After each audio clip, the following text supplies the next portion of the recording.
A blanket of fog hovers between ancient spruce and hemlock trees, diffusing the weak morning light into an ethereal glow.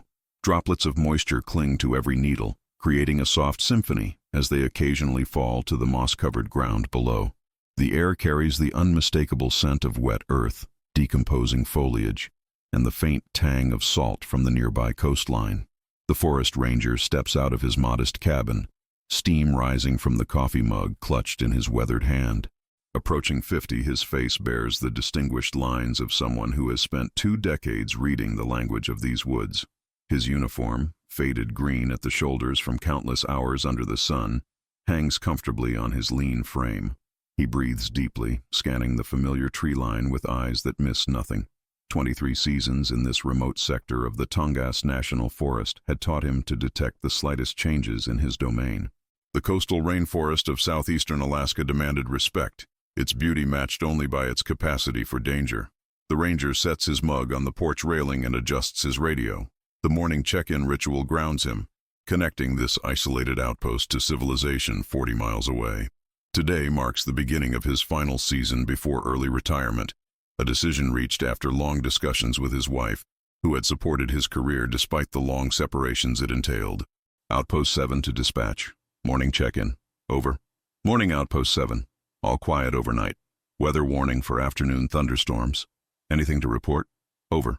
The ranger hesitates, his gaze drawn to the eastern ridge where something feels different. Nothing he could articulate, just an instinct developed through years of vigilance. Negative. All clear. We'll monitor eastern quadrant today. Over and out. He clips the radio to his belt and retrieves his backpack from inside, a methodical packing of supplies honed by routine: water, trail rations, first aid kit, mapping tools, camera, and the field journal where he's documented nearly 2 decades of observations. The weight of the pack is comforting as he shoulders it. The ranger's thoughts drift to his daughter's college graduation next month, the milestone he'd promised not to miss. Unlike so many others over the years, early retirement would mean no more sacrifices, no more missed birthdays or anniversaries. The thought brings both relief and apprehension. These woods had become as much a part of him as his own heartbeat. As he begins his patrol along the eastern trail, something feels off balance. The forest seems unusually quiet. Normally this section would bustle with birdsong, the chattering of squirrels, the distant calls of eagles. Today, an unnatural silence hangs heavy between the trees. The ranger pauses, head tilted. 20 years of experience tells him when something isn't right. Animals know things humans don't. They sense disturbances, changes in air pressure, subtle shifts in their environment. Their silence speaks volumes. Dark clouds gather on the horizon, earlier than the forecast predicted. The air feels charged, like the moments before lightning strikes. The ranger checks his watch. Only 8:17 a.m., but the forest is already darkening beneath the gathering storm. He follows a game trail that winds through a section of old-growth trees, some dating back centuries. His boots barely make a sound on the soft forest floor. The terrain begins to change as he approaches the eastern ridge, becoming rockier, less traveled.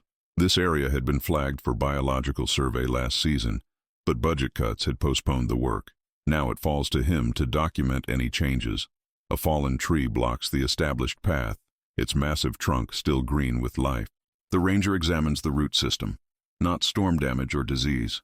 The soil simply gave way beneath it, as if the ground had shifted. Unusual, but not unprecedented in this terrain. He makes a note in his journal and photographs the scene.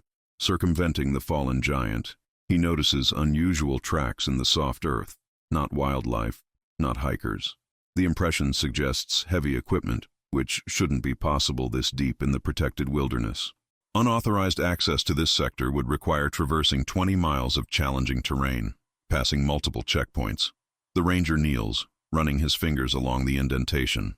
Recent, within the last 2 days, judging by the rainfall patterns. He photographs the tracks and marks the coordinates on his GPS unit.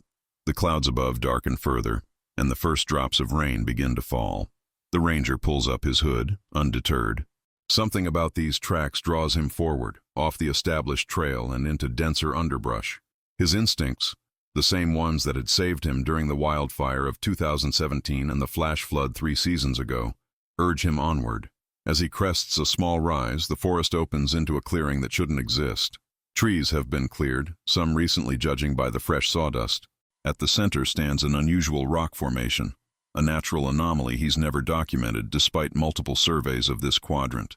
The ranger stands motionless, rain tapping against his jacket. Something has disturbed this pristine wilderness, and discovering what and who is now his responsibility. The ranger approaches the clearing cautiously, professional instincts overriding curiosity. The disturbed area spans approximately 30 feet in diameter, with fresh-cut stumps forming a rough circle around the central rock formation. Drawing closer, he realizes what first appeared to be a natural outcropping is anything but natural. Partially obscured by moss and earth, geometric shapes emerge, too precise, too deliberate to be formed by geological processes. The ranger removes his glove and touches the surface. Cold, unnaturally smooth stone meets his fingertips. His heart rate quickens. In 2 decades of service, he's encountered abandoned mining equipment, century-old trappers' cabins, even the occasional archaeological site from indigenous settlements. This is different. The stonework appears ancient, yet the excavation around it is recent. The ranger photographs the site methodically, establishing scale and orientation. Rain intensifies, making documentation challenging. He opens his field journal, writing beneath the shelter of a broad hemlock. Eastern Quadrant, Section 17. Unauthorized clearing. Artificial structure uncovered. Appears deliberate. Precision stonework. No identifying markers or permits visible. Evidence of recent activity. A sudden gust of wind tears through the clearing, carrying an unusual odor. Not the natural decomposition of the forest floor, but something chemical, foreign. The ranger turns his face to the wind, inhaling deeply. His training included hazardous materials identification, but this scent registers as unfamiliar. Moving around the structure's perimeter, he discovers where the earth has been recently displaced. A section of the stonework has been exposed, revealing what appears to be an entrance. Not a natural cave formation, but a constructed doorway, its edges too precise for natural erosion. The ranger's hand moves instinctively to his radio, then hesitates. Protocol dictates immediate reporting of unauthorized excavations or potential archaeological sites. But something holds him back, perhaps the same instinct that had guided him here. Without cellular service, any response from headquarters would take hours at minimum. He photographs the entrance from multiple angles, providing scale with his equipment. The opening is approximately 7 feet tall, 4 feet wide, and appears to lead into darkness. No artificial lighting is visible within. The ranger retrieves his flashlight, testing it twice before approaching the threshold. The beam cuts through darkness, revealing a passageway descending at a gentle angle. The walls bear the same smooth stonework as the exterior, unmarked by graffiti or modern intervention. The air flowing from the opening feels noticeably cooler than the surrounding forest. 23 years ago, during his training, the ranger had assisted with a cave rescue in Kentucky. The memory of that confined darkness surfaces unbidden. He swallows hard, pushing the thought away. This is different. This is constructed, deliberate. Duty overcomes apprehension. The ranger steps through the entrance, ducking slightly, though the opening provides ample clearance. The passage extends approximately 15 feet before opening into a larger chamber. His flashlight beam cannot reach the far wall. The floor remains solid beneath his boots, level and deliberately constructed. No debris, no animal signs, no indication of human visitors despite the recent exterior excavation. The silence inside is absolute, swallowing even the sound of rainfall outside. 3 steps into the chamber, the ranger's flashlight illuminates the first artifact, a stone pedestal centered in the room. Atop it rests what can only be described as a vault or chest, roughly 4 feet long by 2 feet wide. Its construction appears to be metal, though unlike any alloy the ranger recognizes. The surface bears intricate engravings, patterns that seem to shift when viewed directly. "This is it," he whispers, voice absorbed by the chamber. "This is what they excavated to find." The ranger approaches slowly, flashlight trained on the vault. No identifying marks, no modern locks or security systems. The engravings suggest extreme age, yet the metal shows no corrosion. He circles the pedestal, documenting from all angles. On the far side, he discovers the vault is partially open, a hairline gap visible along one edge. Recent disturbance is evident. Dust patterns disrupted, subtle tool marks visible on the corner of the lid. Someone had attempted to open this vault, and recently. The ranger's breathing becomes shallow, his heartbeat pounding in his ears. Professional curiosity wars with primal caution. Whatever this is, it's well beyond standard Forest Service jurisdiction. Archaeological, historical. The construction suggests extreme age, yet the precision seems almost modern. He should radio in, secure the site, wait for proper authorities. That's protocol. That's procedure. Instead, he sets down his pack and camera. With gloved hands, he traces the edge of the vault's lid. No obvious opening mechanism presents itself. The gap, however, suggests the possibility of manual manipulation. Evidence documentation only. He justifies aloud, voice strange in the absolute silence, determining contents for proper jurisdictional routing. Bracing himself, the ranger applies gentle pressure to the lid. It resists momentarily, then gives with surprising ease. The hinges, if they can be called that, make no sound as the vault opens. The flashlight beam falls into the container, illuminating its contents. The ranger's scream echoes through the chamber, bouncing off ancient walls that have held silence for centuries. He stumbles backward, boots sliding on the smooth floor, flashlight beam dancing wildly across the ceiling. His back hits the chamber wall with enough force to expel air from his lungs. The light, now directed away from the vault, cannot hide what he's seen. The image burns in his vision like an afterimage of the sun. Impossible, inconceivable, yet undeniable. With shaking hands, the ranger raises the flashlight again, forcing himself to look, to confirm what cannot be real. The vault's contents remain unchanged, impossible as they are. Jesus Christ, he whispers, the words inadequate against the reality before him. The ranger fumbles for his camera, nearly dropping it twice before managing to photograph the vault's contents. Evidence. He needs evidence because no one will believe this without it. His hands shake so violently that several images blur beyond usability. He forces himself to breathe, to fall back on training. Observe, document, report, don't touch, don't contaminate. The contents of the vault defy explanation, defy his understanding of history, of science, of what should be possible in these woods where he's spent half his life. The ranger backs toward the entrance, unwilling to turn his back on the open vault. The urge to flee battles with professional responsibility. He needs authorities, not just Forest Service, not just local police. Someone with expertise beyond anything his training has prepared him for. Reaching the passage, he turns and strides quickly toward daylight. The forest's natural sounds, rain on leaves, distant thunder, feel jarring after the perfect silence of the chamber. Outside, the ranger gulps fresh air, hands braced on his knees. The rain has intensified, soaking through his jacket. He doesn't notice. His mind races, attempting to categorize what he's witnessed, to fit it into some comprehensible framework. Finding none, he reaches for his radio with trembling fingers. The ranger returns to the site 2 hours later, equipment upgraded for proper documentation. His backpack now contains a professional-grade camera with external flash, additional lighting sources, measuring tools, specimen containers, and a digital recorder.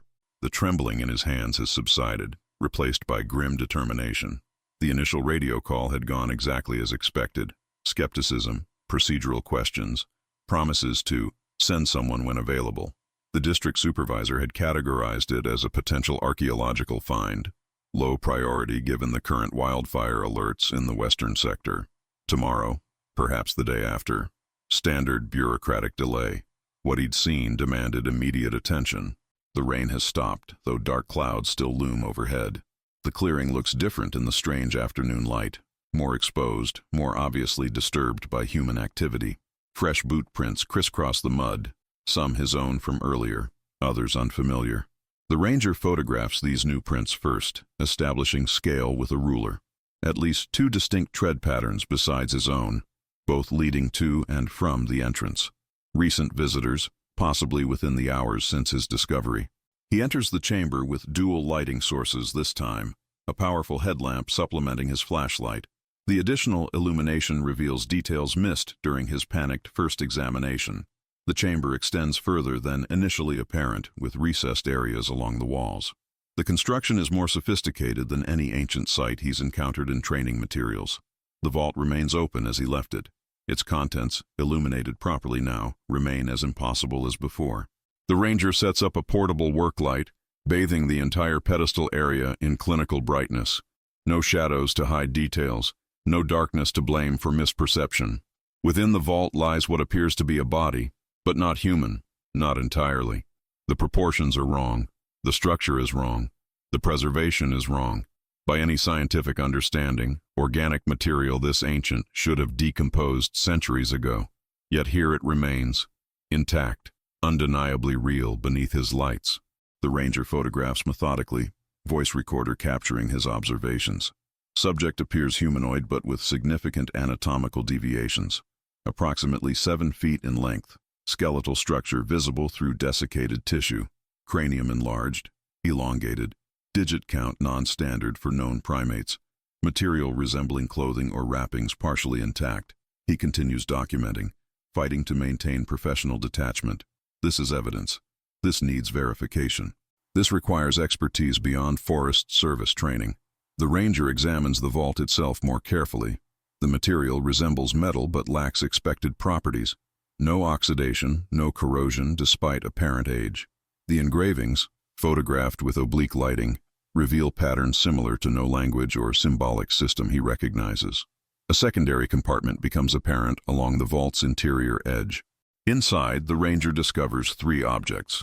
A disc approximately 6 inches in diameter, composed of the same unidentifiable material as the vault.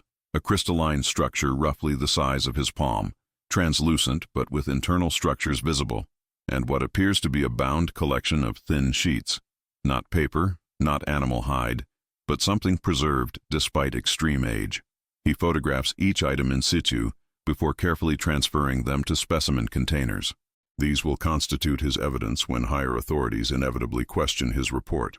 The ranger explores the chamber's recessed areas next, discovering wall engravings previously hidden in shadow.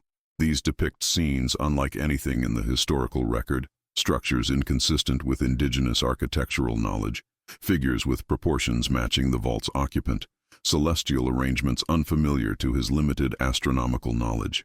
He has discovered something significant, something that will require experts from multiple fields, something that challenges established historical understanding of this region. As the ranger completes his documentation, a new sound penetrates the chamber. Voices from outside. He freezes, listening intently. Multiple speakers, too distant to distinguish words. Protocol demands he identify himself as Forest Service personnel. Caution suggests otherwise. The ranger quickly gathers his evidence containers, powering down his work light. Moving to the passage, he dims his headlamp and listens. The voices grow closer, at least 3 distinct speakers, tone suggesting purposeful movement rather than casual hikers. "This is Forest Service law enforcement," he calls out, voice steady despite his racing heart. "Identify yourselves." Silence follows, then hurried whispers. The ranger steps into the passage, official authority in his posture despite the uncertainty coursing through him. 3 figures stand in the clearing, 2 men and a woman, none wearing official identification or uniforms. Their equipment suggests professionalism, high-end cameras, specialized tools, satellite communication gear. This area is restricted, the ranger states, hands deliberately visible, evidence containers secured in his pack. "I need to see permits and identification." The woman steps forward, producing a leather wallet. "Dr. Eleanor Hayes, Smithsonian Institution. We're conducting preliminary assessment of a reported archaeological site." The ranger examines her credentials, noting the official seals, the recent issue date. "I received no notification of approved research permits for this quadrant." "Expedited approval," offers one of the men, similarly producing identification. "Given the potential significance, you made the initial report, correct?" Something feels wrong. The credentials appear legitimate, but the timing is impossible. His report couldn't have generated institutional response this quickly, couldn't have received permit approval through proper channels. "I need to verify these credentials with district headquarters," the ranger states, hand moving to his radio. Dr. Hayes smiles thinly. "Of course, though reception is spotty here. Our satellite phone might be more reliable if you'd like to use it." The ranger maintains his position, radio raised. "This site needs proper securing and cataloging. Nothing is to be removed pending jurisdictional determination." "Absolutely," Hayes agrees smoothly. "That's why we're here. Proper protocols, proper documentation. Your discovery is significant, historic potentially." The second man, who hadn't spoken or offered identification, adjusts his position slightly. The movement reveals a holstered sidearm beneath his jacket. The ranger notices but gives no indication. 20 years in service included tactical situation assessment. 3 individuals, 1 confirmed armed, unknown intentions, isolated location. His evidence remains secure in his pack. His vehicle is 2 miles away at his cabin. I'll escort you to the district office. The ranger offers. We can process your permits properly, establish the appropriate security perimeter. That won't be necessary. Hayes responds, smile never reaching her eyes. We have authorization to secure the site immediately. Your supervisor has been notified. The ranger's radio remains silent, no confirmation forthcoming. Standard procedure would route notification through him first, not bypass the reporting officer. I'll need supervisor confirmation, he insists, professional mask firmly in place despite growing certainty that something is deeply wrong. The armed man glances at Hayes, who gives an almost imperceptible nod. I think there's been a misunderstanding about jurisdiction, she says. This site falls under special historical protection statutes. Your assistance has been noted and appreciated, but we'll handle matters from here. 20 years of service, 2 decades of protecting these woods. The ranger makes his decision in an instant. He nods as if accepting their authority, stepping aside from the entrance. My report is already filed, he says casually. Complete photographic evidence submitted to the regional office. A lie, but a necessary one. Hayes' expression tightens slightly. Excellent, she replies. Standard procedure. We'll coordinate with them directly. The ranger gestures toward the trail. I'll continue my patrol then. You have my radio frequency if you need assistance. He departs without waiting for response.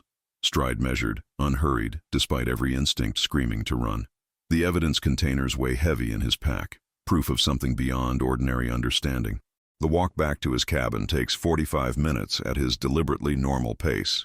No sounds of pursuit reach his ears, but certainty grows that his discovery has attracted attention far beyond standard archaeological interest. Inside his cabin, the ranger transfers the digital camera's memory card to a secure container, adds his handwritten notes, and seals the package. The specimen containers join these in a weatherproof bag. Standard procedure ends here. There is no protocol for what he's discovered, for the apparent interest it has generated. He attempts radio contact with district headquarters. Static answers. The landline connection yields only a dial tone that transitions to an error message. The isolation that normally brings peace now feels calculated, threatening. Night falls as the ranger sits at his desk. Service pistol within reach. Evidence secured. Sleep will not come tonight. By morning, he must decide. Follow official channels that may already be compromised, or seek alternative means to reveal what he's found. Whatever lies in that ancient vault, whatever truths it contains, one thing becomes increasingly clear. Some discoveries were never meant to remain buried, regardless of who might wish otherwise. Gray light filters through persistent coastal clouds as the ranger's service vehicle pulls into the small town that serves as the administrative hub for the southeastern district. The main street, a modest collection of weathered buildings resisting the perpetual moisture of the Alaskan Panhandle, shows early morning stirrings of activity. The ranger parks in front of the county records office, a 2-story structure with faded blue paint and windows beaded with condensation. Sleep deprivation weighs on him after a night of vigilance, his service pistol a constant presence at his hip. The evidence remains secured in a weatherproof bag tucked inside his jacket, too valuable to leave behind, too dangerous to store conventionally. Inside the building, fluorescent lights buzz overhead, casting a sickly glow over decades of bureaucratic accumulation. A service counter stretches across the front, behind which a records clerk types methodically at an outdated computer terminal. County records, form requests to the left, research tables to the right. No food or drinks. The ranger places his Forest Service identification on the counter. I need access to historical land surveys and incident reports for the eastern quadrant of Tongass, Section 17, particularly anything unusual from the 1950s through 1970s. The clerk examines the identification, expression unchanging. Service requests require supervisor authorization for archival access. There's a 3-day processing period. The ranger leans forward slightly, lowering his voice. This is time-sensitive. Environmental assessment for upcoming fire season. I have district approval. A minor deception, but necessary. The clerk sighs, the universal sound of bureaucratic resignation. Terminal 3 is available. Digital archives go back to '87. Anything earlier is on microfilm in the basement. Sign here. The ranger navigates to Terminal 3, a beige computer that might have been cutting edge during the Clinton administration. The database interface proves cumbersome, designed more for internal use than public accessibility. His search begins with land surveys, narrowing parameters to the eastern ridge coordinates. Results appear slowly, each click accompanied by the computer's labored processing. Most documentation proves mundane: timber assessments, wildlife population studies, trail maintenance records. An entry from 1992 catches his attention. Unexplained geological anomaly, Section 17. The attached report describes a magnetic field disturbance detected during an aerial survey, flagged for future investigation but subsequently marked inconclusive, no further action, 6 months later. The report contains a reference number for related documents that aren't accessible in the digital system. The ranger makes careful notes, including file references and authorization codes that might prove useful. After exhausting the digital archives, he descends narrow stairs to the basement level where physical records reside. The basement stretches beneath the entire building, walls lined with metal shelving containing boxes, bound ledgers, and rows of microfilm cabinets. A single attendant dozes at a desk near the entrance, stirring briefly as the ranger passes. Following the numerical classification system, he locates the appropriate section for historical geological surveys. The box corresponding to the reference number is missing. In its place, a checkout card dated 18 years ago with a federal authorization stamp, but no return date. The ranger pivots his search to regional incident reports, particularly focusing on missing persons and unexplained occurrences. The pattern emerges slowly. Every 7 to 9 years, a cluster of unusual events concentrated in the eastern forest sector. Hikers reporting disorientation despite clear weather. Electronic equipment failing without explanation. Wildlife behaving erratically. Most compelling is a file from 1968, a Forest Service report detailing the discovery of an unauthorized research installation in the eastern quadrant. The report includes black and white photographs of concrete foundations, specialized equipment, and what appears to be a reinforced entrance into the hillside.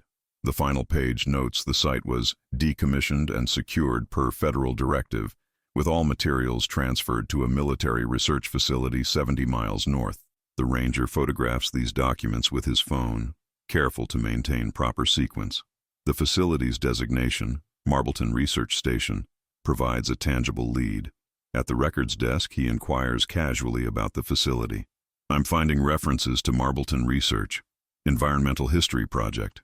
Any idea where I might find more information?" The records clerk's expression shifts subtly. Recognition, then careful neutrality. "Military jurisdiction. Not in our records. The Historical Society might know something. They've been digitizing old newspapers.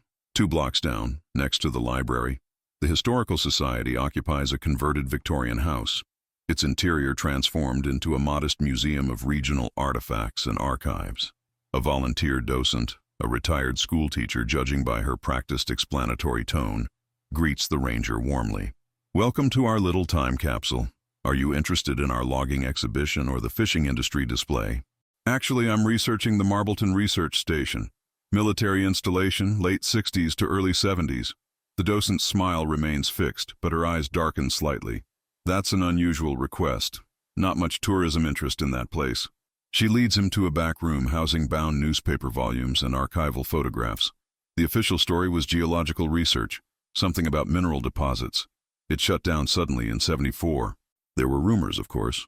Military testing, weather experiments. Nothing substantiated. She retrieves a binder labeled Regional Development, 1950-1980, and opens to a section containing newspaper clippings and photographs. "This is everything we have. The local paper ran a feature when it opened. After that, very little coverage until the closure announcement." The ranger examines the materials carefully. The facility's opening ceremony photographs show military officials, scientists in white coats, and heavy equipment. One image captures the main research building with distinctive architectural elements, curved supports, and an unusual antenna array. Most revealing is a small article dated August 1974, reporting the facility's sudden closure following an incident that required specialized containment protocols. No details were provided, but the article notes 3 researchers were transported to a military medical facility, and a 2-mile exclusion zone was temporarily established. The ranger photographs each page methodically before inquiring about the facility's location. It's mostly reclaimed by the forest now, off the North Service Road about 12 miles past the old mining trail. There's nothing left to see. The military demolished most structures during decommissioning. Her tone suggests she's personally verified this information. You've been there? My father worked maintenance at the facility. After it closed, he would never discuss what happened, just said some things should stay buried. An hour later, the ranger's vehicle navigates the deteriorating North Service Road. Recent rainfall has left sections partially flooded, requiring careful maneuvering. The forest grows increasingly dense as he follows the docent's directions, eventually reaching a rusted gate displaying faded warning signs. Federal property, no trespassing, and area closed, environmental hazard. The chain securing the gate has long since been cut, the lock missing. Tire tracks in the mud suggest recent visitation despite the prohibitions. The ranger proceeds on foot, following what remains of the access road. After half a mile, the trees open to reveal a clearing dominated by concrete foundations, the ghostly footprint of what once constituted Marbleton Research Station. Nature has reclaimed much of the site. Young spruce trees push through cracked pavement. Moss blankets fallen structural elements. At the clearing's far end, a hillside reveals the collapsed entrance to what appears to have been a bunker or underground facility. The ranger documents the site methodically, comparing current conditions with the historical photographs. Despite reported demolition, significant structural elements remain, including portions of the distinctive curved supports visible in the original images. Most telling is what isn't visible. No equipment remains, no research materials, nothing to indicate the facility's purpose. The decommissioning appears to have been focused on removing all evidence of the installation's function, rather than the structures themselves. Near the collapsed bunker entrance, the ranger discovers a drainage culvert partially hidden by vegetation. Unlike the other structures, this appears intact, its interior extending into darkness beyond the reach of daylight. Recent boot prints in the soft earth surrounding the opening indicate human activity. The ranger photographs these prints, noting their similarity to those he observed at the vault site.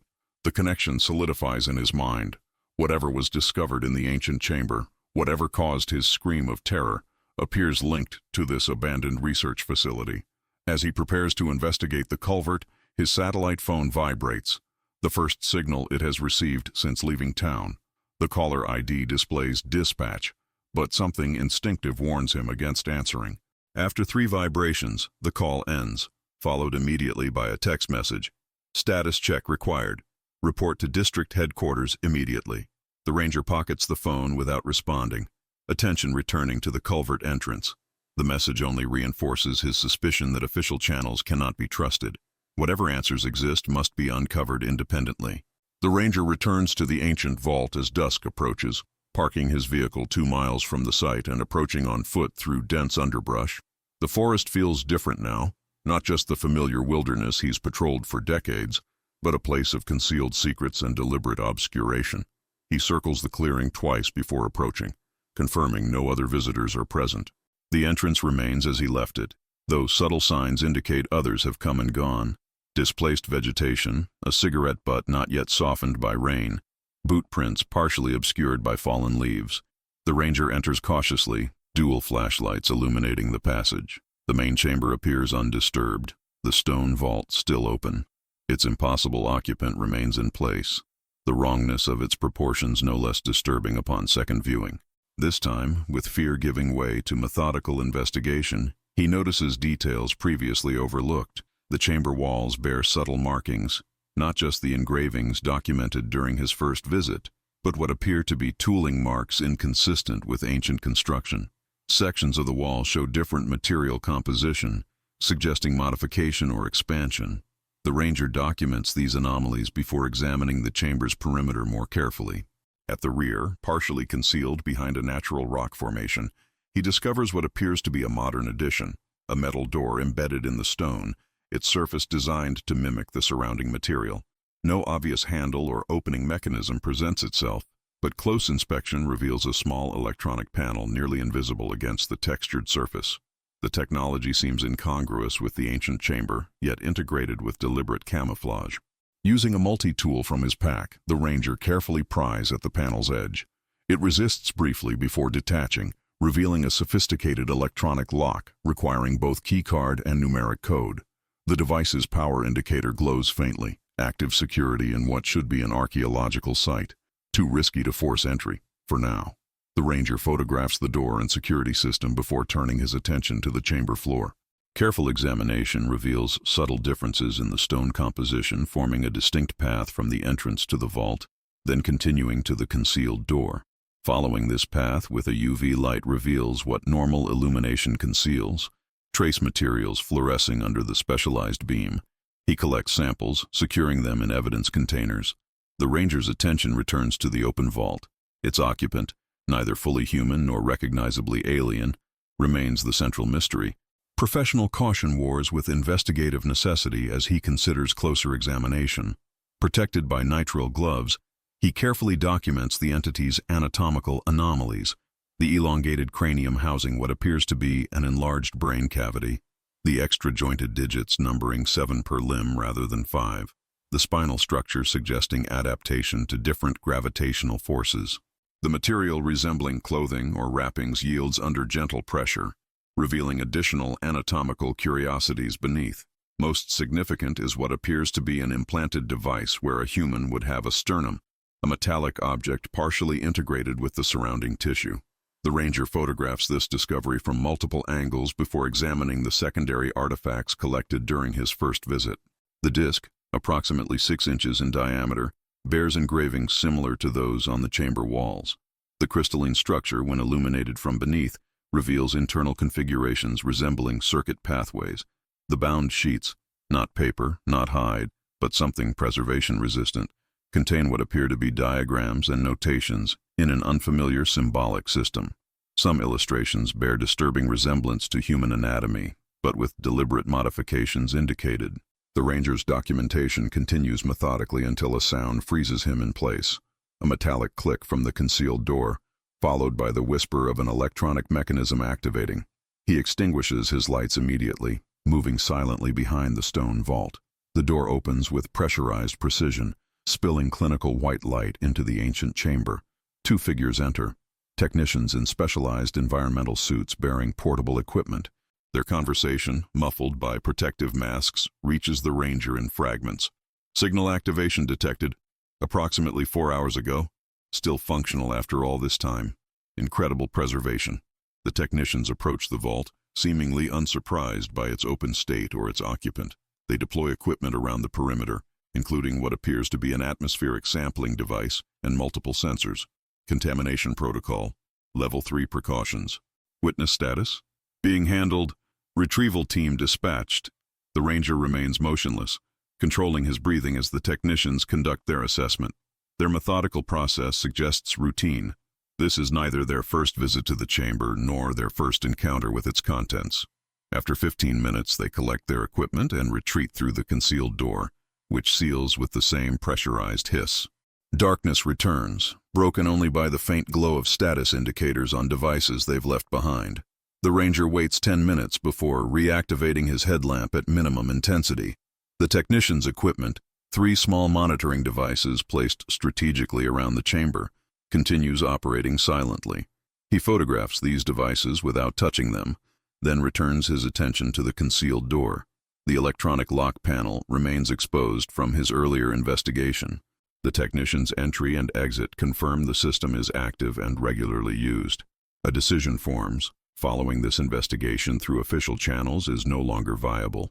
Retrieval team dispatched can only refer to him, the witness.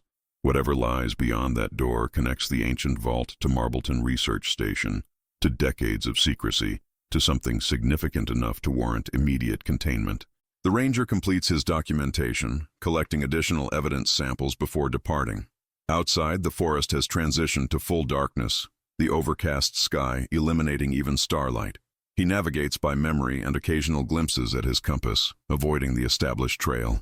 2 miles from the site, a faint sound stops him, the distant whir of rotor blades.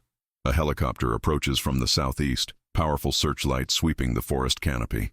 The ranger takes cover beneath a dense spruce as the aircraft passes overhead, its searchlight methodically scanning the terrain. Not Forest Service. The black helicopter bears no identifying markings. Its flight pattern suggests a search grid centered on the vault location, expanding outward systematically. The ranger remains motionless until the sound fades, then continues through the darkness toward his cabin. The evidence secured in his pack has become more than professional curiosity. It now represents potential leverage, insurance against whatever retrieval entails. The ranger approaches his cabin cautiously, observing from the forest edge before approaching. Everything appears normal, lights off as he left them, vehicle undisturbed.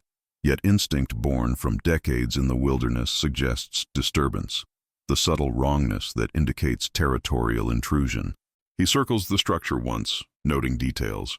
Pine needles on the porch arranged differently than the morning's distribution. Boot prints not his own at the rear entrance. Condensation patterns on windows suggesting recent opening. Inside, the disruption becomes obvious, though carefully executed. Items appear in place at first glance, but subtle positioning changes reveal systematic searching. His laptop, password protected but easily compromised by professionals, shows the distinct fingerprint smudges of recent use.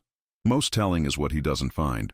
The landline connection has been physically severed where it enters the structure. His backup radio is missing from its charging station. The satellite signal jammer he'd suspected now seems confirmed. On the kitchen table, centered precisely, a folded note rests beneath his service badge.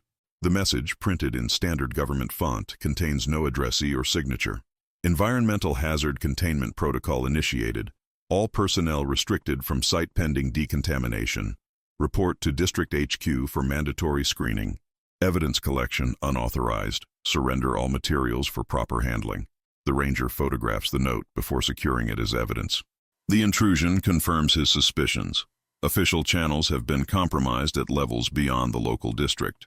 The reference to decontamination suggests a biological or radiological pretext for containment, standard procedure for restricting access and discrediting witnesses. Sleep remains impossible.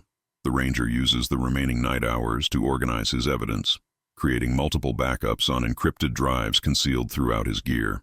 By dawn, his strategy has formed. He must attempt official reporting once more before pursuing alternative channels, if only to document the institutional response. The district headquarters occupies a modern complex 30 miles south, a 2-hour drive given current road conditions. The ranger approaches openly, parking in his designated space, service identification visible. Nothing in his demeanor suggests anything beyond routine reporting.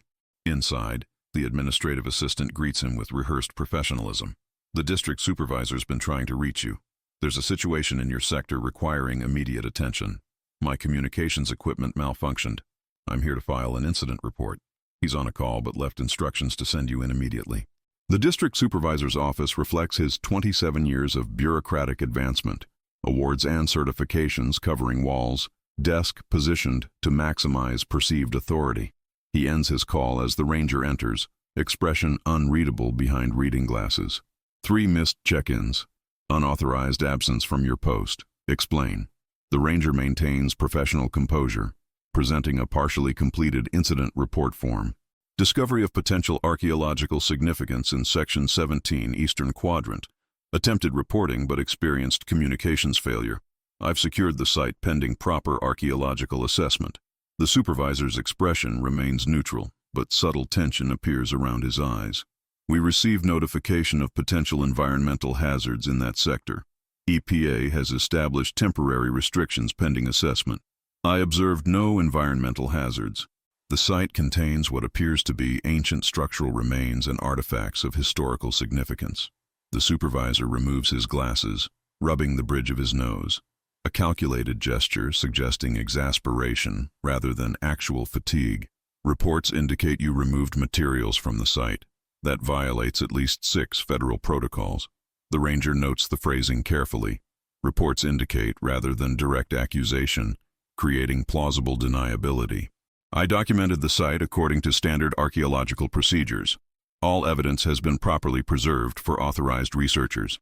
Turn over all materials immediately. This situation has escalated beyond Forest Service jurisdiction. I'll need proper documentation and chain of custody forms for evidence transfer. The supervisor's careful neutrality slips momentarily, revealing irritation before the professional mask returns. This is now a Level 3 environmental hazard investigation. Standard protocols are suspended under emergency provisions. The ranger recognizes the exact phrasing from the note left in his cabin. Confirmation of coordinated action rather than coincidence. I'll prepare formal documentation and transfer materials through the regional office's environmental division. Their protocols have specific preservation requirements. Before the supervisor can respond, a junior administrative officer enters with apparent urgency. Sorry to interrupt, sir. That call from Washington needs immediate response. They've been holding for 5 minutes. The supervisor hesitates, clearly calculating priorities before standing. Wait here. This conversation isn't finished. As the supervisor exits, the junior officer remains, attention fixed on a tablet displaying what appears to be documentation. Once the supervisor's footsteps fade, he speaks without looking up. You're the third ranger to report something in that sector. The others were reassigned. One quit entirely, moved to Colorado. Never talks about it. The ranger maintains neutral expression, recognizing the calculated risk this junior staff member is taking. There's a reporter, freelance investigator type, works for that environmental journal. Been asking questions about unusual incidents in the eastern quadrant for months. He slides a business card across the desk. The movement casual, deniable as accidental, if observed. You should go. The supervisor's called in specialized security. They'll be here in 20 minutes. The ranger pockets the card smoothly before standing, posture suggesting routine departure rather than escape. Outside, he drives exactly at the speed limit, taking the main highway south rather than returning toward his cabin. In the rearview mirror, a black SUV pulls out from the headquarters complex, maintaining consistent distance. At the county line, the ranger executes a series of planned maneuvers, exiting suddenly, navigating service roads, doubling back through a commercial area with multiple exits. The SUV temporarily loses visual contact, providing critical minutes. The ranger abandons his official vehicle in a supermarket parking lot, transitioning to public transportation, a decisive break from predictable movement patterns. The business card in his pocket identifies independent environmental investigative journalist with contact information for a Seattle-based publication.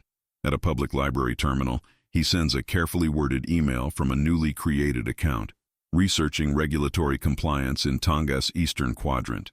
Discovered potential unreported hazards requiring independent assessment. Evidence secured. Institutional response concerning. Seeking third-party verification before regional disclosure. The message contains no specific details, nothing to trigger automated monitoring systems, yet sufficient information for a knowledgeable investigator to recognize its significance. As the ranger exits the library, his personal phone vibrates with an incoming text from an unknown number. Evidence contaminated. Exposure symptoms include paranoia, hallucinations. Medical evaluation mandatory. Family notified of potential mental health crisis. The escalation is predictable. When intimidation fails, discrediting follows. Mentioning his family crosses a line, confirming the threat extends beyond professional consequences. The ranger purchases a prepaid phone from a convenience store, then proceeds to a storage facility where he maintains a personal locker under his wife's maiden name, precautionary security established years ago for emergency supplies. Inside the locker, he secures the original evidence while creating duplicate documentation sets. One set remains with his emergency supplies. Another is packaged for secure delivery to the investigative journalist. The third, containing the most compelling photographic evidence, will be delivered anonymously to a university anthropology department specializing in Pacific Northwest archaeological sites. As darkness falls, the ranger checks into a budget motel under a hiking enthusiast's pseudonym, paying cash.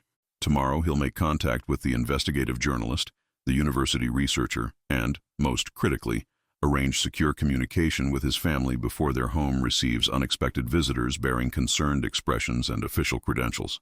Whatever lies in that ancient vault, whatever impossible entity was preserved through centuries, has remained hidden through systematic institutional effort. Its discovery has triggered protocols established decades ago, involving multiple agencies and unprecedented resource deployment.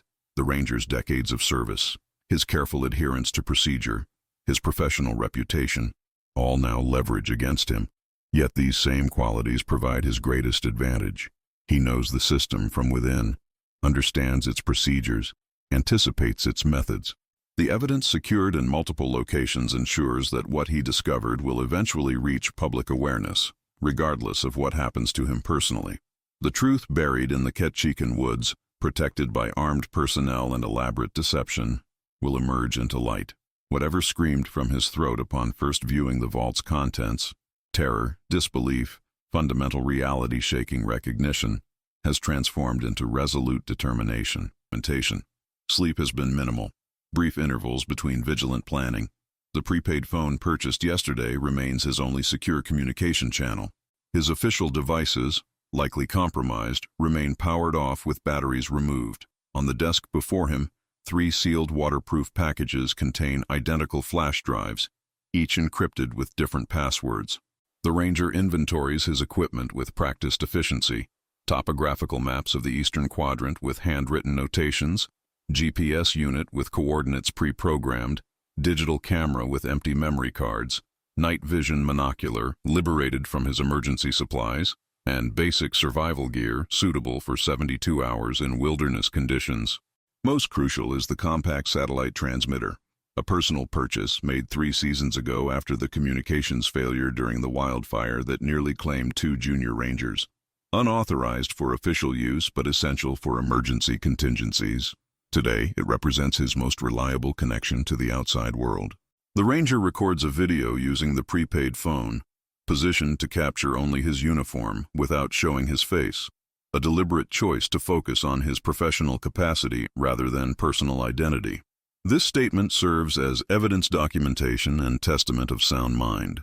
I am a 23-year veteran of the U.S. Forest Service, badge number 47291, currently assigned to the southeastern district of Tongass National Forest.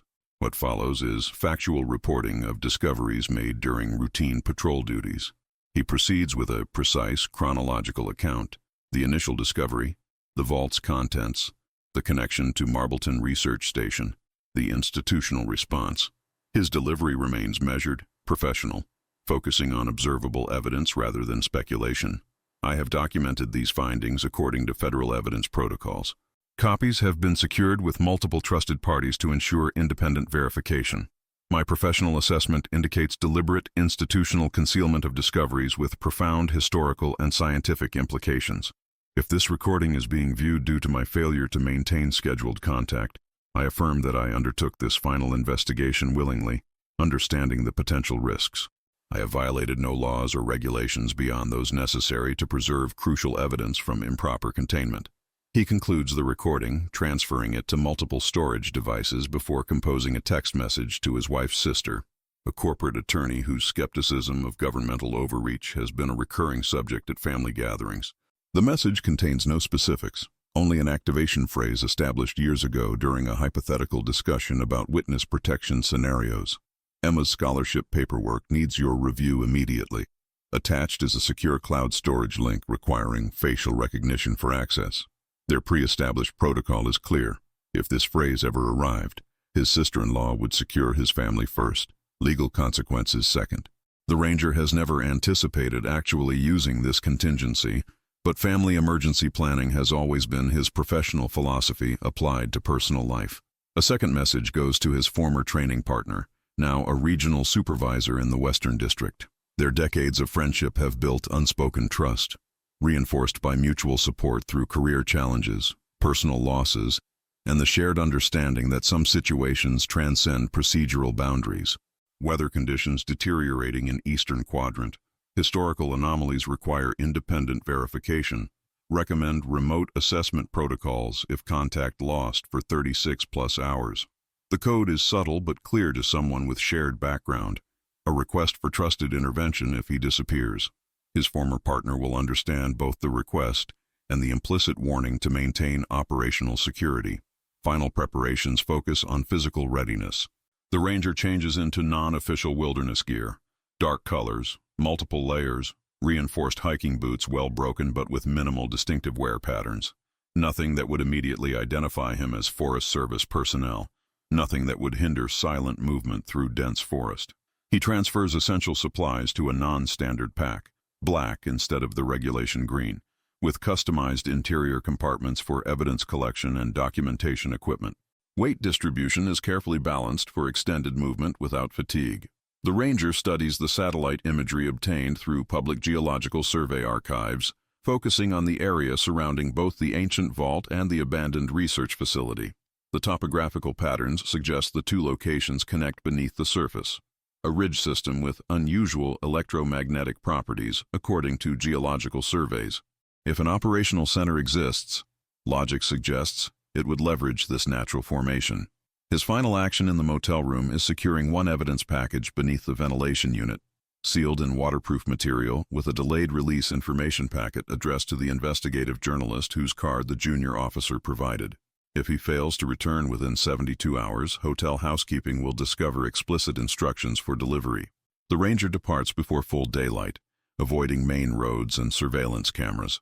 Public transportation carries him to the outskirts of town, where a prearranged rental vehicle awaits, secured yesterday through cash payment and minimal documentation. The vehicle itself is deliberately unmemorable, a mid-sized SUV in gray, the most common model in the region. As morning mist clings to the coastal forest, he drives north toward the abandoned research facility, rather than returning directly to the vault site.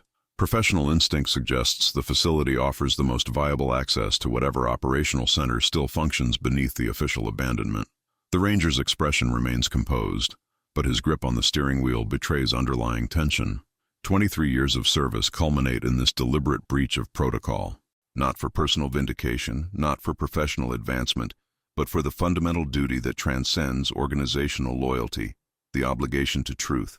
Whatever waits in the darkness beneath the Alaskan wilderness, whatever impossible reality the vault contained, its exposure now depends entirely on one forest ranger's determination to complete this final, unauthorized patrol. The ranger approaches the Marbleton facility boundary on foot, vehicle concealed half a mile back under forest cover.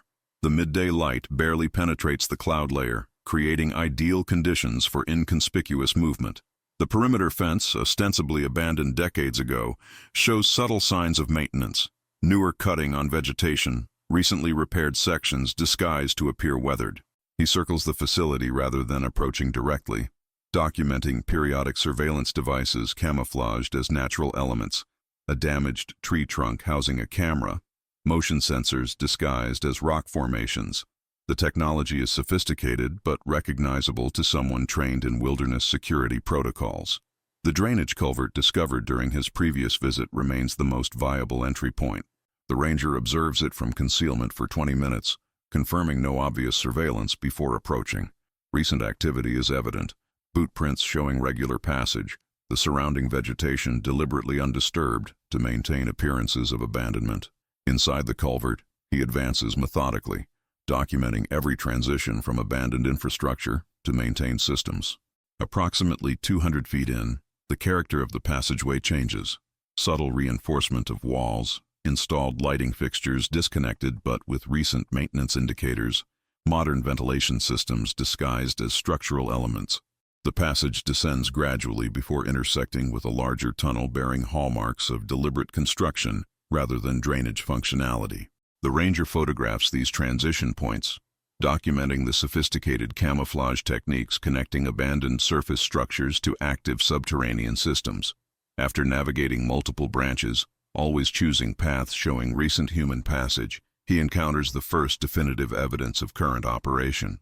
A modern security door with active electronic systems, camouflaged to resemble abandoned infrastructure from the approach side.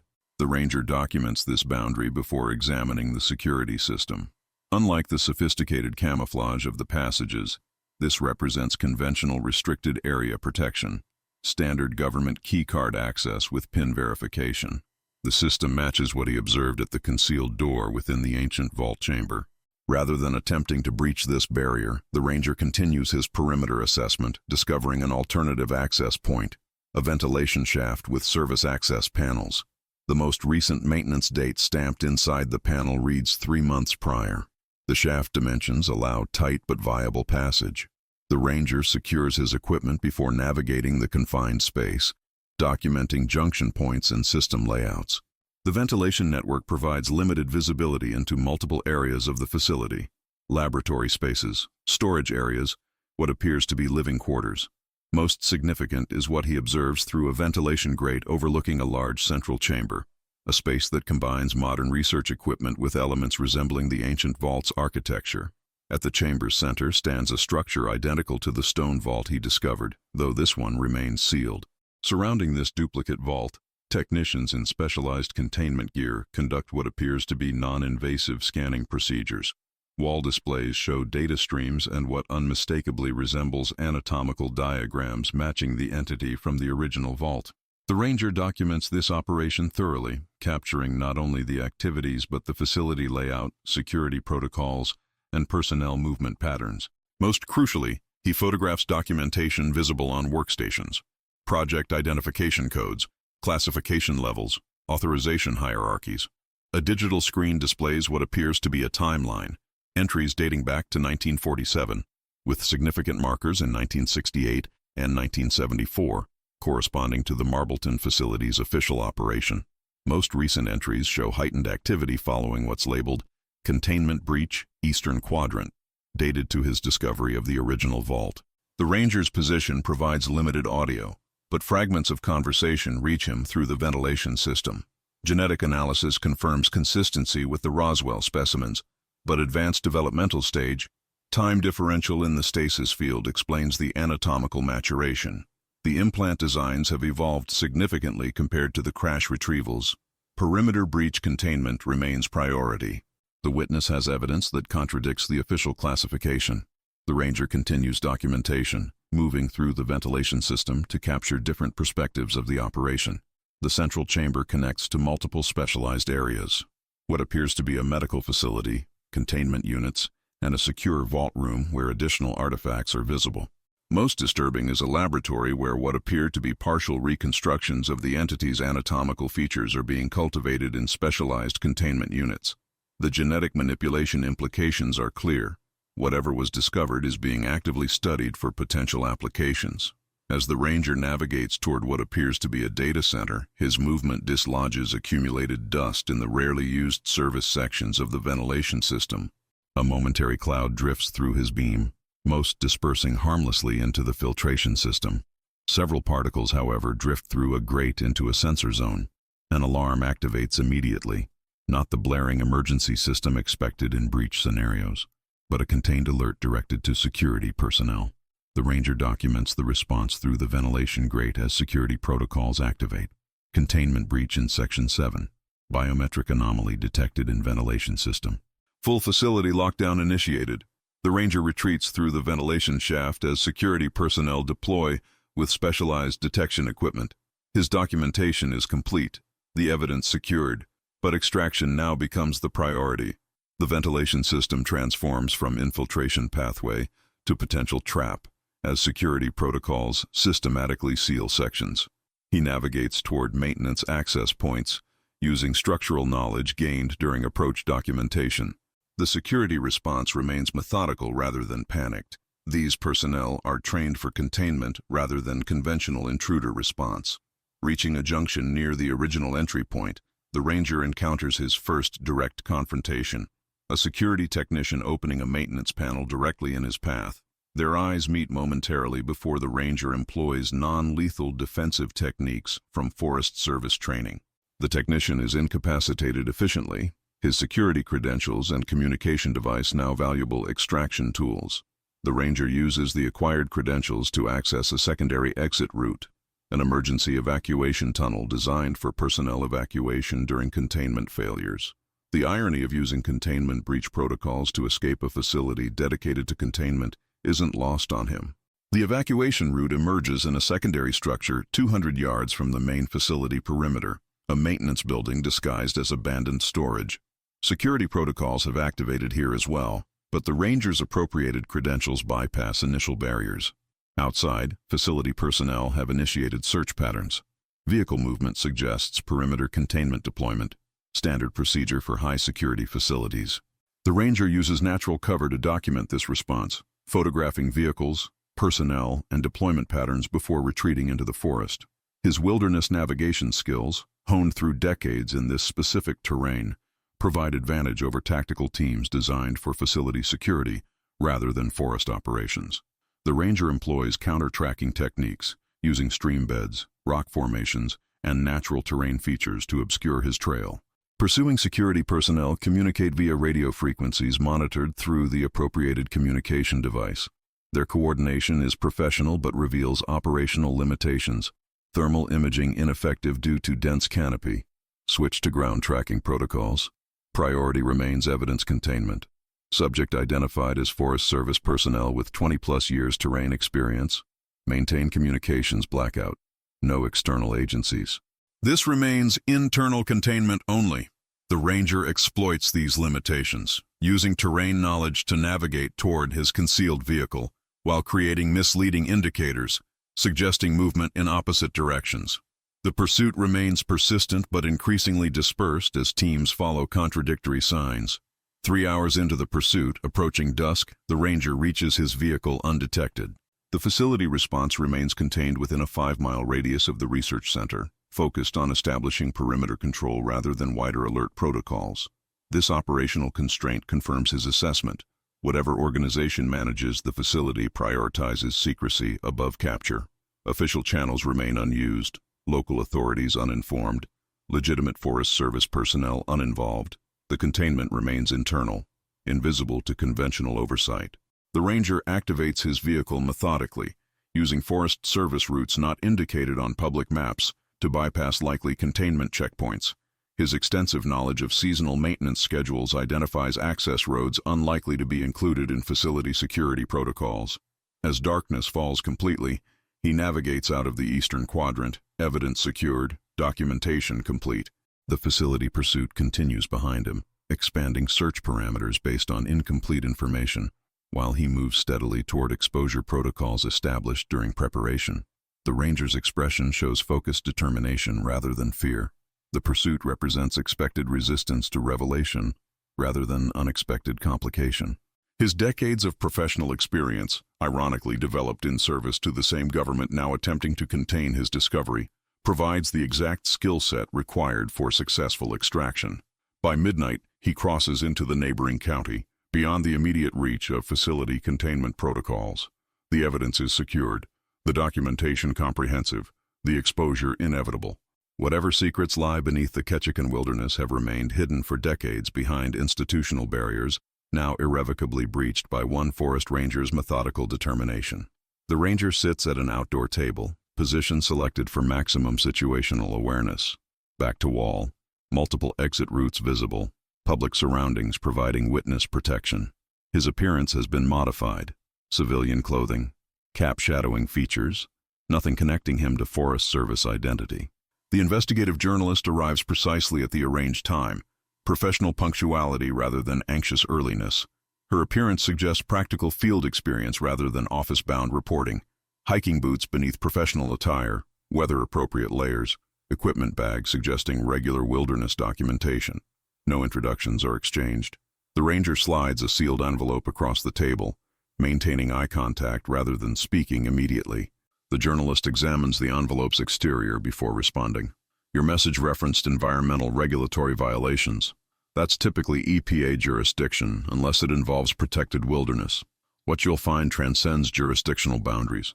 Multiple federal agencies, decades of containment, deliberate classification to prevent public knowledge. The journalist's expression remains neutral, professional skepticism evident. She's encountered dramatic claims before, separating legitimate whistleblowers from conspiracy theorists through methodical verification, documentation standards, chain of custody, verification protocols, federal evidence collection standards, multiple verification sources, cross-reference capability with officially documented incidents dating to 1947. He places a second package on the table, larger, containing physical evidence samples secured in proper documentation containers. The primary evidence remains secured in multiple locations with automated release protocols. What I'm providing is sufficient for preliminary verification through independent laboratories. The journalist examines the documentation package first, professional assessment evident in her methodical review. Her expression transitions from professional skepticism to focused intensity as she processes the implications. These facility images, this isn't theoretical research. They're actively manipulating biological material. Reverse engineering technology and biological systems beyond conventional scientific understanding. The timeline indicates decades of systematic development based on recovered non-terrestrial artifacts and entities. She continues reviewing documentation, focus narrowing on specific elements requiring immediate verification. Your background? Scientific credentials for these assessments? 23 years Forest Service, specialized training in evidence documentation and environmental assessment. The biological conclusions come from their documentation, not my interpretation. The journalist closes the file, decision made after professional assessment. Publication requires minimum triple source verification, documentation authentication, and independent scientific assessment. You understand this will require sharing with trusted specialists. The distribution protocol accounts for verification requirements. Similar packages have been delivered to a biological anthropologist at the State University and a retired military officer specializing in classified project oversight. Her expression acknowledges the thoroughness of his approach, professional respect between individuals who understand systematic verification requirements. Timeline constraints? 48 hours until automated release to multiple national publications and oversight committees. Sufficient time for preliminary verification, insufficient for complete containment response. The journalist secures the materials, their interaction concluding with professional efficiency rather than dramatic declarations. Both understand the process now initiated: verification, authentication, publication preparation, legal protection protocols. 3 days later, the ranger observes from appropriate distance as the cascade begins. The initial publication appears simultaneously across multiple platforms: the investigative journalist's environmental publication, 3 national news organizations, and specialized scientific journals. Headlines maintain responsible journalistic standards while conveying unprecedented implications. Classified research facility discovered beneath Alaskan wilderness. Decades-long government program, concealed archaeological discovery with profound scientific implications. Whistleblower exposes unauthorized biological research operation in protected national forest. The ranger monitors response patterns through public channels, tracking institutional reaction. Initial government statements follow predictable containment strategy. Nonspecific denials, jurisdictional deflections, credibility challenges against the publications. This conventional approach collapses when secondary evidence releases activate, university analysis of biological samples, authentication of facility documentation by former military personnel familiar with classification protocols, geological survey confirmation of subterranean structural anomalies. Public response transitions from initial skepticism to mounting pressure for accountability. Congressional oversight committees announce emergency sessions. Independent scientific organizations demand access for verification. Environmental protection agencies initiate jurisdiction claims over potential wilderness violations. The institutional containment system, effective for decades through classification barriers and jurisdictional fragmentation, disintegrates against coordinated multi-channel exposure. No single agency can contain what now exists in public consciousness. 5 days after initial publication, the ranger observes the definitive response: a multi-agency federal task force deploying to the eastern quadrant with full media documentation. Vehicles bearing FBI, CDC, EPA, and military insignia establish operational perimeters around both the ancient vault site and the Marbleton facility location. Official statements acknowledge previously classified research activities related to unique archaeological discoveries, while emphasizing no public health risk and promising full congressional oversight of continuing scientific assessment. The ranger observes this response from appropriate distance, professional satisfaction rather than personal vindication. The exposure was never about individual recognition. His identity remains protected through careful documentation protocols focusing on evidence rather than witness. What matters is the light now shining into decades of darkness. Whatever the vault contained, whatever caused his scream of terror upon first viewing its impossible occupant, now faces proper scientific assessment, public accountability, historical integration. As federal teams establish operational parameters around the sites he documented, the ranger turns away from observation. His professional obligation has been fulfilled not through institutional channels, but through the more fundamental duty of truth. The systems designed for public protection but corrupted through classification have been corrected through exposure. His career in the Forest Service has effectively ended. Institutional response will eventually identify him despite careful protocols. This was an anticipated consequence, a calculated professional sacrifice against the greater obligation to revealed truth. The ranger returns to his temporary accommodation. Communication protocols now shifted to family security and legal protection. The evidence has been delivered, the exposure completed, the accountability mechanisms activated. What remains is personal transition, the inevitable consequence of choosing truth over institutional loyalty. As dusk settles over the coastal town, distant from the forests where he spent his professional life, the ranger experiences neither regret nor triumph, only the quiet certainty that when confronted with something beyond understanding, something that tore a scream of primal terror from his professional composure, he chose revelation over concealment. Some discoveries belong not to institutions but to humanity itself. Some truths demand light regardless of institutional shadows. The ancient vault in the Ketchikan woods, and whatever impossible entity it contained, now belongs to history rather than secrecy, and that, for one forest ranger, is enough. Sunlight streams through tall windows, illuminating an imposing chamber where American democracy confronts its shadows. The Special Joint Oversight Committee, representatives from intelligence, science, defense, and environmental protection, sits elevated behind curved oak desks. Their expressions convey the gravity of proceedings being broadcast to a nation struggling to reconcile decades of deception with newfound truth. The ranger sits in the witness chair, posture professional despite 6 hours of testimony. His Forest Service uniform has been replaced by a simple dark suit, no longer representing the agency that both formed and failed him. Behind him, rows of journalists document every word, every reaction, transmitting to a global audience hungry for confirmation of what many had long suspected. For clarification, you're testifying that this operation continued uninterrupted from initial discovery in 1947 through at least 6 presidential administrations without congressional oversight? The documentation confirms continuous operation. Budgetary allocation occurred through compartmentalized programs across multiple agencies. No single oversight body maintained visibility of the complete operation. The chairperson adjusts reading glasses, reviewing documents bearing recently removed classification markings, and the material recovered from the vault, both the biological entity and the technological artifacts, these were systematically removed from scientific oversight. The evidence indicates reverse engineering programs operating outside conventional scientific review. Biological samples were integrated into classified medical research. Technological elements were developed through military-industrial partnerships without attribution to their origin.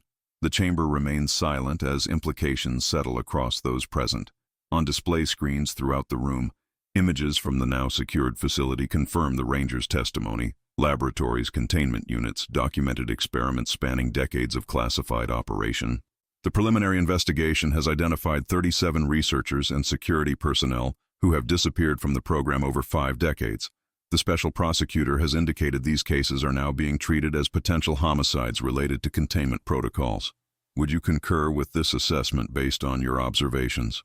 The documentation I recovered included security protocols authorizing permanent containment of personnel who violated information security. The evidence suggests these weren't reassignments as officially recorded. Beyond the hearing room, the nation witnesses what was once unimaginable: the arrest of 3 former agency directors, 7 military officials, and 11 corporate executives connected to the classified program. Images of federal agents leading handcuffed figures from government buildings and corporate headquarters cycle through news broadcasts alongside footage of the excavated research facility. The scale of the operation stuns even seasoned investigators.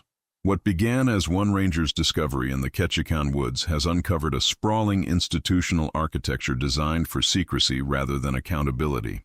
The compartmentalized system, agencies unaware of each other's involvement, officials with partial knowledge, corporations developing technology without understanding its origin, reveals the perfect mechanism for generational deception.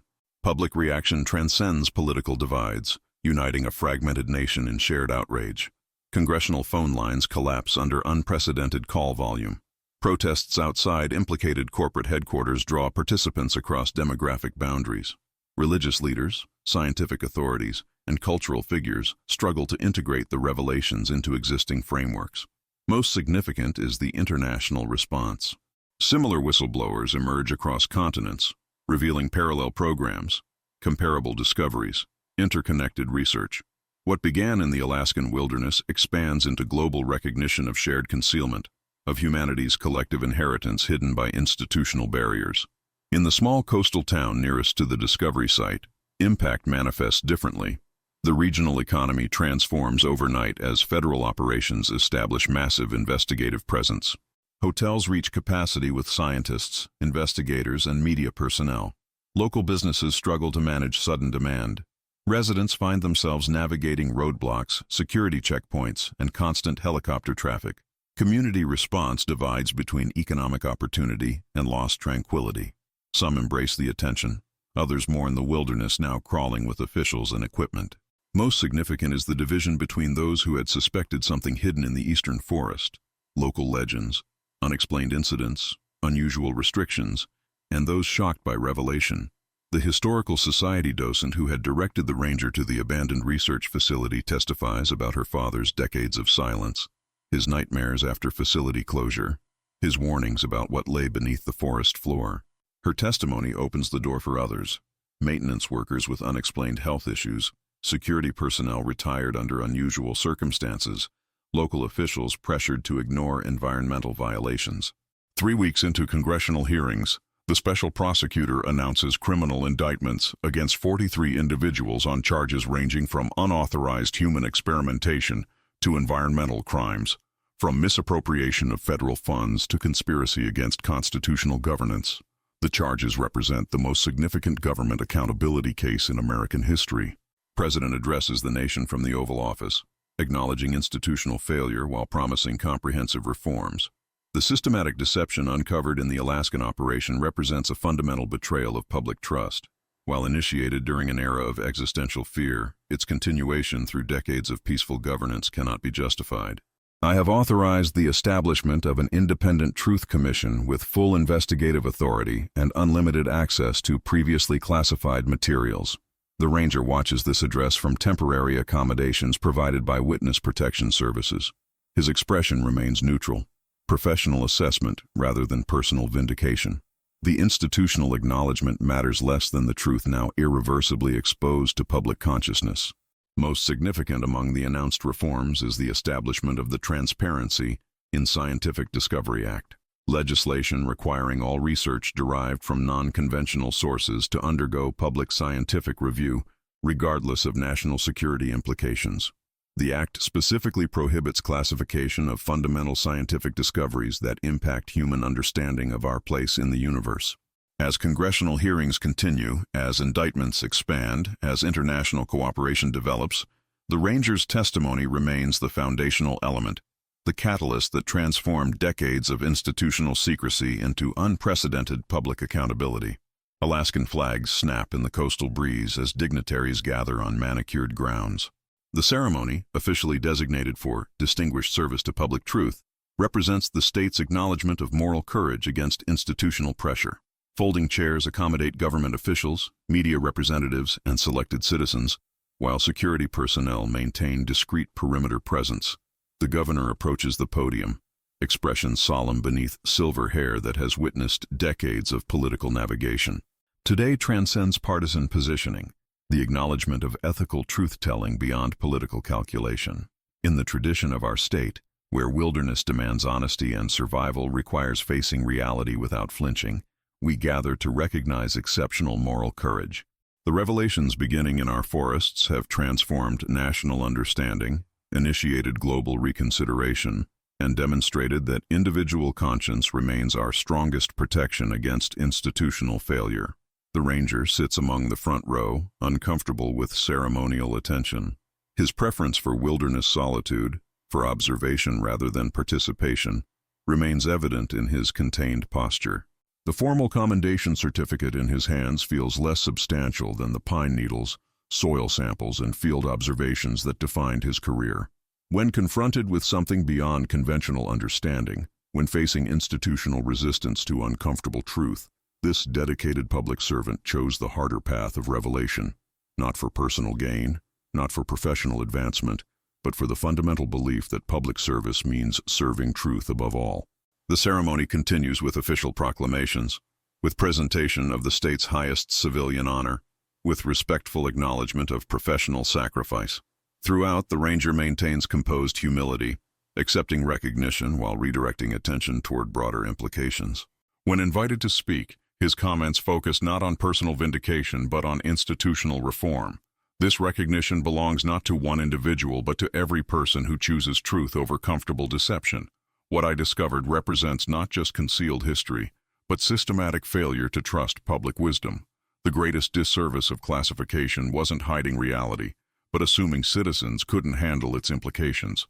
He continues with acknowledgement of those who suffered for similar attempts at revelation. Many before me attempted to expose what lay beneath our forests. Some lost careers, others their freedom, some potentially their lives. This recognition must extend to every whistleblower who faced institutional retaliation for choosing truth over concealment. As the ceremony concludes, as officials pose for photographs and media representatives secure statements, the ranger finds momentary solitude beneath an ancient spruce at the garden's edge. The investigative journalist who published his documentation approaches professional respect rather than invasive curiosity in her manner. The Congressional Committee has authorized full immunity for all witnesses. Your testimony regarding the entity's non-terrestrial origin is now part of official record. The classification system denied humanity decades of scientific advancement, philosophical reconsideration, spiritual reflection. The greatest crime wasn't concealment but stolen potential. They're establishing a civilian oversight commission for continued research. Your name has been proposed for leadership. The ranger's expression suggests internal conflict, the pull between professional responsibility and personal desire for wilderness return. The most qualified leaders are the scientists who've studied these discoveries without institutional constraints. My role was documentation, not interpretation. Their conversation continues with shared understanding of the transformed landscape, both the physical forest, now crowded with investigation teams, and the psychological terrain of a society absorbing paradigm-shifting revelation. Later, alone in temporary accommodations, the ranger reviews communication from his family, now secured in protected location while threat assessment continues. His wife's message reveals the emotional complexity beneath public recognition. The children are proud but confused. They miss their father but understand the importance of your choices. Security personnel are professional but omnipresent. We're safe but not free. Was truth worth this price? The ranger sits with this question through evening darkness, weighing personal cost against public necessity. The answer forms slowly, not triumphant certainty but nuanced recognition of complex truth. What he discovered in that ancient vault demanded exposure regardless of personal consequence. Yet those consequences extend beyond his individual choice to those who share his life. His response acknowledges this complexity. Truth always demands payment. Sometimes from those who choose exposure, sometimes from those who love them. What I saw beneath our forest would have eventually emerged through other discovery. Better controlled revelation than chaotic exposure. The protection protocols are temporary while assessment continues. Our family's disruption is significant but finite. The truth's implications are eternal. As night deepens, the ranger steps onto the protected accommodations balcony, gazing toward distant mountains now invisible in darkness.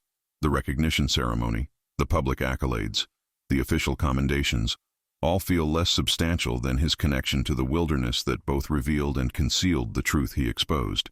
Recognition brings no resolution to the fundamental question that has haunted him since first opening the ancient vault. What does humanity do with knowledge that transforms our understanding of cosmic solitude? How does civilization integrate the certainty that we are neither alone nor necessarily dominant in universal development?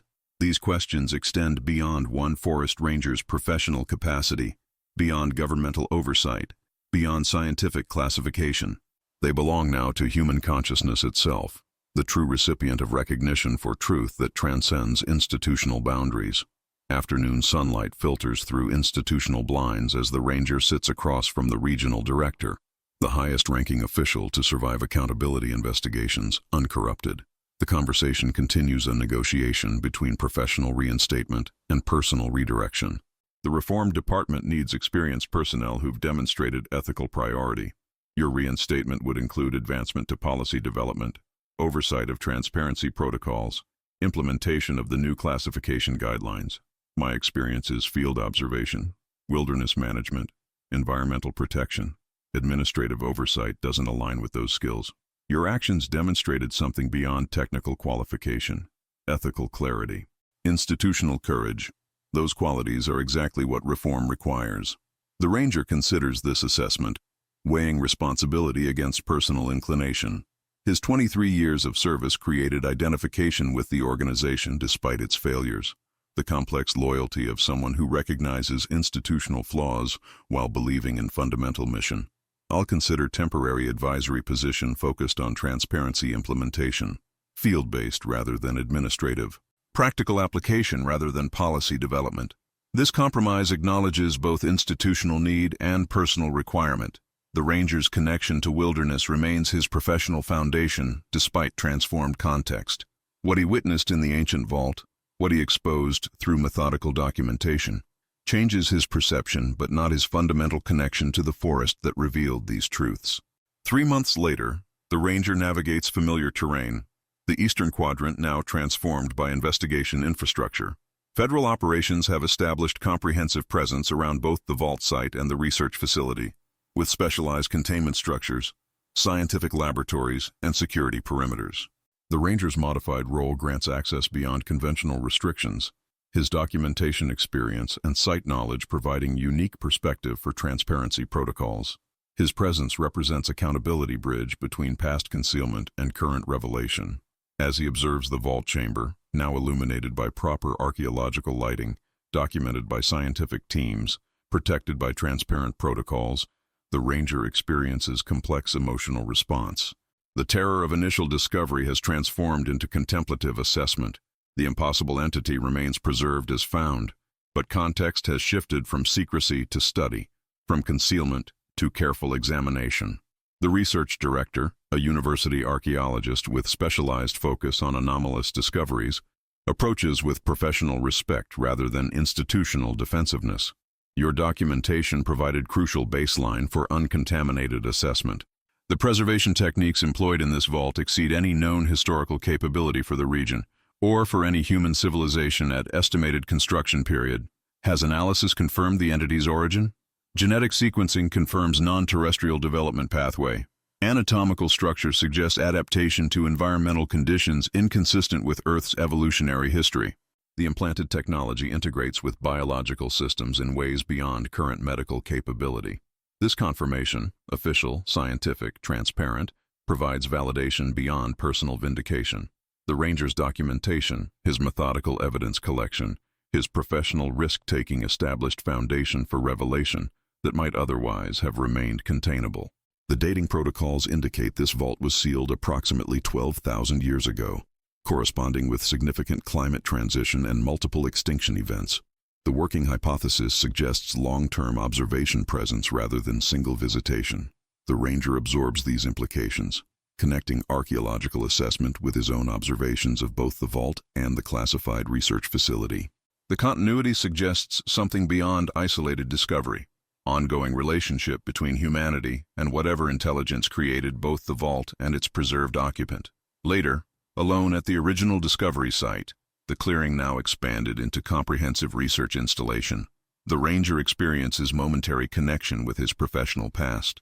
Before whistleblower, before congressional testimony, before public recognition, he was simply a Forest Service veteran following observation protocols in familiar wilderness. That identity remains his foundation despite transformed context. The forest continues its cycles regardless of revealed secrets beneath its floor. The natural systems he spent decades protecting maintain their rhythms despite paradigm-shifting discoveries within their boundaries. As sunset approaches, the ranger navigates to a ridge overlooking both the vault site and the distant research facility. The perspective provides geographical connection between ancient preservation and modern concealment, the physical manifestation of truth hidden in plain sight across millennia. From this vantage point, he observes not just the physical operations, but the philosophical implication. Humanity confronting evidence that technological development, biological advancement, perhaps consciousness itself, follows patterns beyond our isolated evolution. The ancient vault and its occupant represent not just extraterrestrial contact, but potential guidance, observation, perhaps intervention across human development. The ranger's role in exposing this truth brings no triumphant resolution, no comfortable narrative closure.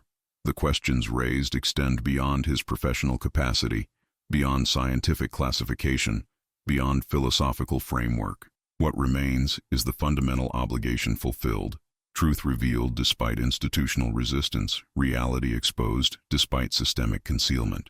As darkness settles across the forest, the ranger descends from the ridge toward temporary accommodations established for ongoing investigation support. The wilderness feels simultaneously unchanged and fundamentally transformed. The same trees, soil, and wildlife, now contextually shifted by knowledge of what lies beneath. This paradox reflects his personal experience, professionally consistent despite transformed understanding. The skills that served wilderness management now apply to truth preservation. The observational capacity that documented environmental patterns now supports transparent investigation. The ethical foundation that prioritized public interest above institutional loyalty remains his core identity. What changes is perspective rather than purpose. The forest ranger who accidentally discovered an ancient vault, who screamed in terror at its impossible contents, who methodically documented institutional concealment, returns to the wilderness with expanded understanding rather than diminished connection. The truth beneath the Ketchikan woods belongs now to humanity rather than institutional containment. The ranger's role transitions from revelation to integration, helping society incorporate paradigm-shifting discovery into sustainable understanding. Morning mist clings to ancient spruce and hemlock as the ranger completes his patrol circuit. The Eastern Quadrant operations continue, but with reduced intensity. Scientific investigation transitioning from urgent revelation to methodical understanding. His official role combines environmental monitoring with transparency verification, bridging his original profession with transformation catalyzed by discovery. The ranger pauses at the exact location where his routine patrol diverted 1 year earlier. The fallen tree that blocked his established path, forcing the detour that led to the ancient vault. The tree remains, now host to new growth, nurse log nurturing saplings that will eventually replace the forest giant. This natural cycle, death enabling new life, fallen structures creating space for emergence, reflects the institutional transformation his discovery initiated. Systems designed for concealment now rebuilt for transparency. Organizations structured around secrecy now reconfigured for accountability. The fallen tree of classification nurturing new growth of public knowledge. The ranger kneels, examining soil samples with practiced assessment. The forest health indicators remain stable despite operational impact. Resilience in natural systems matching the societal adaptation to revealed truth. His professional satisfaction derives not from disruption but from sustainable integration. Truth absorbed without destruction. Revelation incorporated into continuing function. Rising, the ranger gazes toward the research installation now visible through thinned forest cover. The operation's transparency manifests physically. Clear architectural elements, public information center, educational facilities connecting discovery to broader understanding. Institutional transformation made tangible through structural design. His satellite phone signals incoming communication. The weekly family connection now established as security protocols normalize. His wife and children remain under modified protection while final threat assessment continues. Their lives disrupted but adapting to transformed reality. The ranger activates the connection, his expression softening at family voices. Their conversation balances personal connection with adapted circumstance. School activities conducted under security presence, community integration within protection protocols, family cohesion maintained despite separation. As the call concludes, the ranger continues his patrol with renewed purpose. The forest that revealed world-changing truth requires continuing protection. The natural systems that preserved ancient secrets demand ongoing stewardship. The wilderness that transformed human understanding deserves sustained conservation. His professional identity, forest ranger, wilderness steward, environmental protector, remains foundation despite expanded context. The ancient vault and its impossible occupant changed perception rather than purpose, expanded understanding rather than altering fundamental connection to the natural world that revealed these secrets. As morning light strengthens, as mist dissolves into clear visibility, the ranger completes his circuit at the cabin clearing. The structure, rebuilt after investigation, reinforced for continuing operation, represents continuity within transformation. His profession continues despite revealed secrets beneath the forest floor, his purpose sustained despite institutional revelation. The ranger steps onto the porch, surveying the wilderness that both concealed and revealed truth beyond conventional understanding. The Ketchikan woods continue their natural cycles regardless of paradigm-shifting discoveries beneath their floor. This continuity provides foundation for human adaptation to expanded reality. Nature's persistence demonstrating pathway for civilization's integration of transformed understanding. Some truths remain hidden until discovery becomes necessary. Some revelations emerge when humanity develops capacity for integration. The ancient vault in the Alaskan wilderness opened when one forest ranger's professional discipline, observational capacity, and ethical foundation created perfect catalyst for necessary exposure. The truth now belongs to humanity rather than institutional containment. The implications extend beyond classification systems into philosophical reconsideration, spiritual reflection, scientific advancement. What began with one forest ranger's scream of terror concludes with civilization's measured incorporation of expanded understanding. For the ranger himself, closure comes not through dramatic resolution, but through sustained purpose, continuing to protect the wilderness that revealed world-changing truth, maintaining the natural systems that preserved ancient secrets, stewarding the forest that transformed human understanding. As he enters the cabin to complete his patrol documentation, the ranger carries neither triumph nor regret, neither celebration nor mourning, only the quiet certainty that when confronted with reality beyond conventional understanding, he chose revelation over concealment, truth over comfortable deception. In the end, that choice, rather than the ancient vault itself, represents the most significant discovery in the Ketchikan woods.